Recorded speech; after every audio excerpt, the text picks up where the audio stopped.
All right, so now we're going to talk about the expanding and contracting dance. I believe this is chapter 6, right? It takes two to tango, two people of opposite energies with a shared commitment to making the difference to life. This shared commitment comes from the simple realization that we are life itself. Our dance is designed to make the difference to ourselves and all other forms of life that nourish and support us to be who we can be for life. Not knowing who we are as a contribution to life results in us taking from life until there is nothing left to take. Yeah. So we're talking about dancing. So that's what we're talking about here. Right. It's like when you're dancing, balance is critical, right? Yeah. If you can't balance yourselves, you fall all over the place. No one wants to watch you dance. So essentially, we're on the stage of life. The audience is what we can't see and know directly. And they're cheering for us. They want us to do a great job. But up to this point, human beings haven't been able to figure out how to balance themselves. So they get up there, they start dancing, and they fall all over themselves. And there's dead bodies all over the stage. So essentially the performance isn't working very well. So what we're saying here is that, yeah, there's a way to dance in a balanced way, and it takes a little practice, So we can practice. Mm-hmm. First of all, you got to understand the part that you are and the part that I am in this dance, And we got to also appreciate the part that you are and the part that I am, like it's unique, distinctly different than the other part. So that we can actually come together, like really want to be together, and dance this thing. It's just like looking at the room. You can see one part of it. I can see the other part of it. To the degree I can listen and hear what you have to say is the degree that I know what's going on in the room. If I think individually that I know everything about the room, then I'm just fooling myself because I can't see the whole room in my own mind. Mm-hmm. I just can't do it. I can only see it through hearing what you have to say.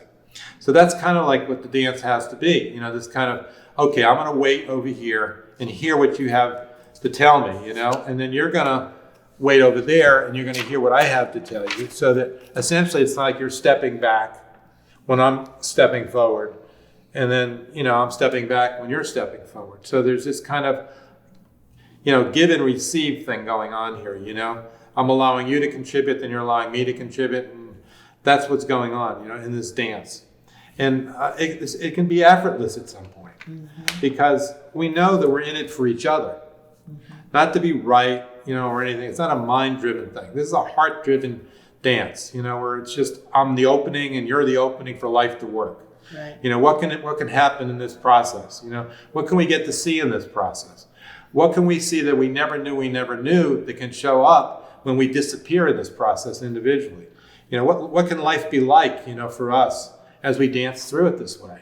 And, and every day you're going to stumble and fall, and you got to learn that, okay, well, I fell because of this, and that's something that we can do something about. We can learn how to, avoid that, the next time, when that shows up, you just kind of go left, not right, and fall again, You said one thing here that I thought was really good. It says the way that we've been listening to each other before having this distinction presupposes that we can see everything in the room at one time. There was no possibility of really hearing what the other person says, like it makes the difference. At best, we try to be polite and listen, but we only let in what is a match to what we see and what we think. That's right. That's why this new information that I've been attempting to put out there for 31 years falls on deaf ears, because they're looking and listening through their minds. Right. It's not the heart kind of thing, because people really don't know how to do that, because that only occurs when balance is present. And to get balance, you got to understand the part that you are and the part that you're not. And what they're looking through doesn't allow for that. All they're looking through is male-female is the major difference. How are you going to get balance that way? That creates imbalance. It puts a wall between the males and the females, and it's like, you're different than me. How can we connect? Yeah, and the thing that actually makes the difference is not what you already see, but what you don't see. And what you don't see is what your opposite energy person sees. Yeah, and if you're willing to hear what I have to say, I can come up with something, Mm-hmm. Like something will show up for me to say. If you're over there like listening through your mind like you know better, and you're just going to pick and choose what you're going to let in. Right. I can't say much of anything. In fact, I just want to go away. There's no dancing with you, So to find a dance partner in this world, has been impossible, because People are their minds, and they're right about what they think, and you can't get in. I mean, you can't get in. The contracting person really just limits you to what they already know, and if it's not a match to that, they're not interested. In an expanding person, no matter what you tell them, they're going to think something different. If I tell them this is like the best thing that ever happened to people's understanding of themselves, they're thinking exactly the opposite, that this is not important. This is just something else this guy's coming up with, and there's a million of them everywhere. So it's like I can't get into expanding minds, seeing something different than what is, or contracting minds, seeing what was is what is. There's no dancing with those people. We're talking about dancing, real dancing, for the possibility of what life can be, what can show up between the two of us, the kind of performance we can put on. I know we've done it before. I remember back in Miami, or back in, wherever it was, down in Florida, when we were dancing. Remember that time? And we were just, and then people can do this. I mean, physically they can do it, where they actually lose themselves. You know what I mean? All there is the music and the movement and everything else. And people were coming to us saying, they must be paying you for dancing here. Are you professional dancers or something like that? And we were just going at it, because it was just this, being in the moment thing. You know what I mean? And that's what we're talking about in our conversation.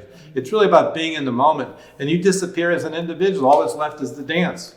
Well, it's also about, it requires a new understanding of who we are, that we're half of the whole.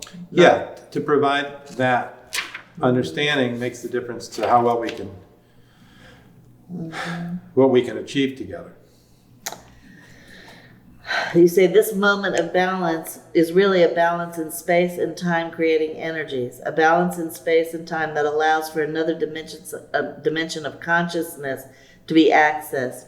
We begin to realize that we have never realized before, a realization of which changes life for the better, and who we become is transformed. Yeah, like it's a discovery process. It's nothing to do with what we were thinking going into it. It's like what happens when the dance takes over. It's like it's an ongoing discovery of what makes the difference to life. It's what we never knew we never knew. I mean, if you look at knowledge, you could say, well, I know some things, and I also know that I don't know these things. So I know that much about stuff. But then there's other things that I never knew outside the realm of what I know and what I don't know. Mm-hmm. What we're talking about here is accessing what we never knew. Like, I never saw that. I never thought that. I never recognized that. It's like you never could see it before, and all of a sudden it's there, you can recognize it. Right, so this is basically like new information that you don't know. Right. And that's a lot more than what we know and what we know we don't know. Right. So there's a whole bunch of stuff out there that, that we could access if we understood how to do it. And, you really just have to empty out and get nothing in the right place for something to show up that makes the difference to it all. And that's what we're looking for. What we never knew that makes a difference to our lives and what we're committed to.